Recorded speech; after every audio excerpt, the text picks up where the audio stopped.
저도 계속 얘기하지만 저는 오늘 밤 정도에 할 가능성이 높다고 봅니다. 여전히. 왜냐하면 사법 리스크가 너무 커졌어요. 이준석 후보가. 이준석이 명태균을 통해서 윤석열 부부에게 구명운동을 했습니다. 제가 볼 때는 명태균 씨가 이준석에 대해서 치명적인 그 약점을 잡고 있는 거예요.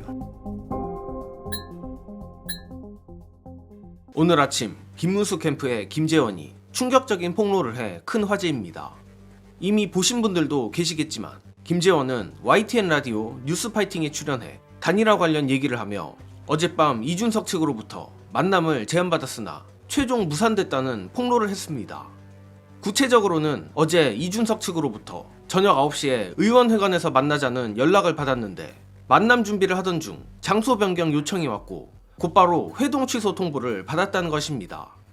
물론 김재원은 이준석 측의 이 만남 제안의 목적을 단일화라고 단정하지는 않았지만 진행자와 단일화 관련 대담을 하던 중에 나온 얘기인 만큼 사실상 단일화를 위한 만남 제안으로 해석하는 게 맞을 것 같습니다.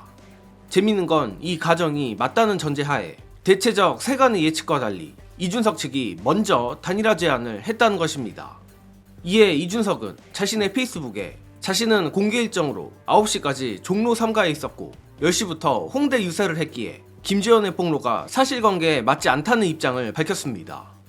다만 이준석 측의 29일 공개 일정에는 저녁 7시 종로 유세까지만 있고 이준석이 말한 10시 홍대 유세 내용은 없는데 어쨌든 이준석 본인이 유세를 했다고 밝혔고 공개 일정이 없는 일정을 즉석에서 수행한 것일 수도 있으니 여기에 대해서는 더 말하지 않겠습니다.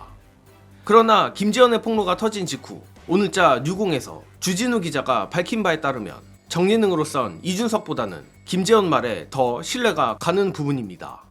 미리 말씀드리면 주진우 기자의 취재 내용도 김재원의 폭로 내용과 거의 빼박 수준이며 특히 주목할 부분은 앞서도 말했듯이 이준석이 김문수 측에 먼저 단일화 제안을 할 정도로 무슨 이유에선가 이준석이 상당히 급해 보인다는 겁니다. 또한 모두 보신 영상에서 봉지욱 기자도 이준석의 사법 리스크를 언급하기까지 했는데 각설하고 심상치 않은 이준석, 김문수 간의 물밑 단일화 상황 영상으로 보시고 이어가겠습니다.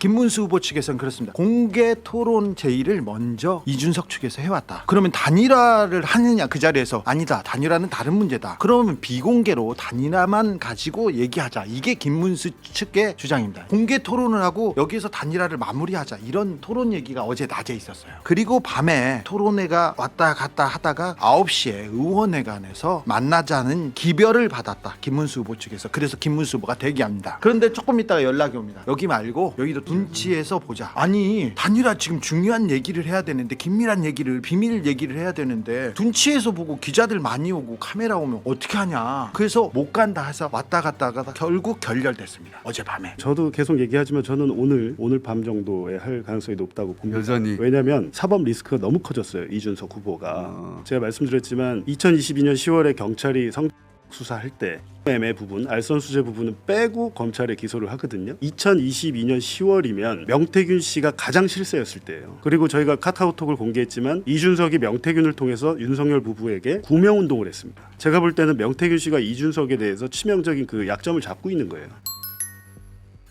정예능이 주진우 기자의 폭로에서 가장 주목한 대목은 이준석 측이 이를 악물고 비공개 회동을 꺼리는 부분입니다. 만약 주진우 기자나 앞선 김재원의 폭로가 사실이라면 명백히 단일화 제안은 이준석 측이 먼저 했다고 봐야 하는데 단일화 협상을 공개된 장소에서 토론 형식으로 한다? 물론 불가능하진 않겠으나 적어도 정예능 기억에 단일화 협상을 기자들 다 데려다 놓고 공개된 곳에서 하는 건 본 적이 없는 것 같습니다. 고로 아주 나쁜 상상력을 동원해보자면 이준석 본심이야 단일화를 하고 싶지 않지만 봉지욱 기자가 말한 이준석의 사법 리스크 때문이든 명태균이 가지고 있는 다른 이준석 캐비넷 때문이든 이준석으로선 울며 겨자 먹기식으로 단일화 할 수밖에 없는 상황이 아닐까 정예능은 추측합니다. 또한 국민의힘은 이준석의 약점을 잔뜩 쥐고 있기에 만약 공개되지 않은 밀실에서 단일화 협상을 하게 되면 국힘의 캐비넷 압박에 이준석이 본전도 못 찾는 단일화를 하게 되는 것 아니냐는 겁니다. 그래서 이준석 딴에는 국힘이 자신에 대한 캐비넷 얘기를 하기 어렵도록 기자들을 잔뜩 불러 공개된 장소에서 챙길 것 챙기는 단일화만 해주고 손 씻겠다는 장깨가 아닐까 정예능은 의심합니다.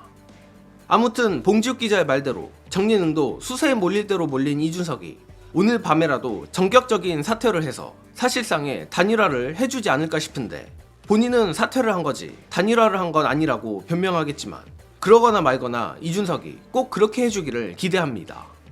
그리고 끝으로 최근 사전투표가 불안하다며 되도록 본투표를 하겠다는 댓글들이 간간히 보입니다. 물론 정권 교체를 향한 간절하고 불안한 마음을 모르는 바는 아니지만 투표는 할 수 있을 때 하는 게 맞다고 생각합니다. 따라서 사전투표 마지막 날인 오늘 여유있게 투표해 주시기를 여러분께 당부드리며 이번 소식은 여기서 마칩니다. 시청해주신 여러분 감사합니다.